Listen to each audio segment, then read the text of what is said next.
All right, so 4.2, here's number 1 and 2. So factor completely. Again, the A should be pretty easy. You're just looking for numbers that multiply to positive 10 and add to 7. So this is x plus 5 and x plus 2, right?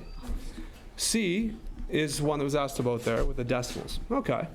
So what you can do, guys, remember what I talked about with the fractions? Okay, let me just go back up here. Right, remember, where was it? Oh yeah, this one. Remember this fraction? You can actually divide all the terms by the fraction that is on the x squared term to get larger numbers. They're easier to deal with. So that's what I would probably suggest here. I would divide all of these terms by 0.2, and so that you have 0.2 out front. That makes this a 1d squared. Okay, 2.2. Okay, so 2.2 divided by 0.2 now. What's that? Well, that's 11. This turns into now 11d. Yeah, minus 11d, that's right. And then what's 5.6 divided by 0.2? Well, you're actually going to get a bigger number because you're dividing by a small fraction. So 5.6 divided by 0.2, that's like timesing by 5. You're 28. Cool, so plus 28.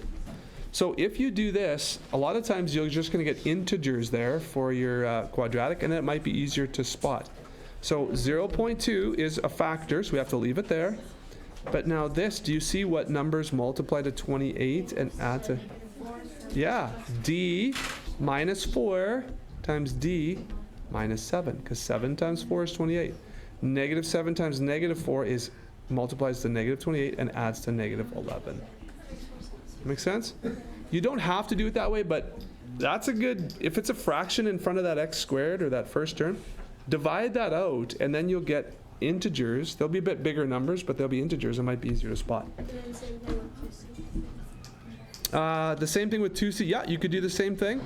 If you didn't do that though, if you didn't, and you didn't want to divide by 0.4, then you'd have to figure out, okay, is this 0.2m and 0.2m, or is it 0.4m and 1m, or is it 0.8m and 0.5m, or whatever, like you got all these, do you know what I mean?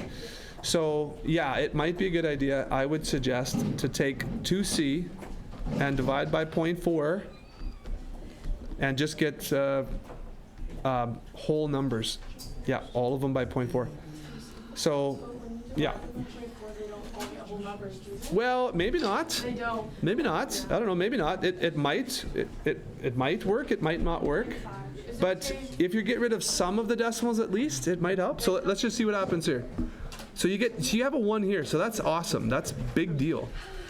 0.6 divided by what? 0.4 equals 1.5. Okay, 1.5. That's not bad. We do have, we have decimal there. That's fine. What about this one? Ugh. Come on now, Nelly. Hello. Oh my gosh. Calculator, come back up. Ugh. All right, try this again. There we go. Okay, so now, and I have 1.8 divided by 0.4 is 4.5. Okay, so minus 4.5. All right. To me, that makes this a little bit easier still because this is just 1. So now I'm looking for numbers that multiply to this and add up to this. 4.5. If you want to, you know what you could, think about 4.5 as 45. Think about 1.5 as 15. So what are the factors of 45? And that add up to 15, you know what I mean? So like what, 9 and 5, did that add up to 15? Not exactly. 3 and 15, no, I don't know. What else do we have there? Yeah, that's 15 times 3. Ooh. That might be a little tricky. This is in 4.2, so you don't know about quadratic formula yet. We could complete the square. Did I get those numbers right? This might be as far as you can go, actually. Let me just check. So, yeah, what you have to do is you have to look at 4.5 and this 1.5, you have to try and figure out factors of this that add up to 1.5, and you might have to just search for a little while. So because this is a negative, one of these values is going to be negative and one of them is going to be positive, right? This is actually negative 4.5. So if you go like, think about things that add up to 1.5 that have a negative.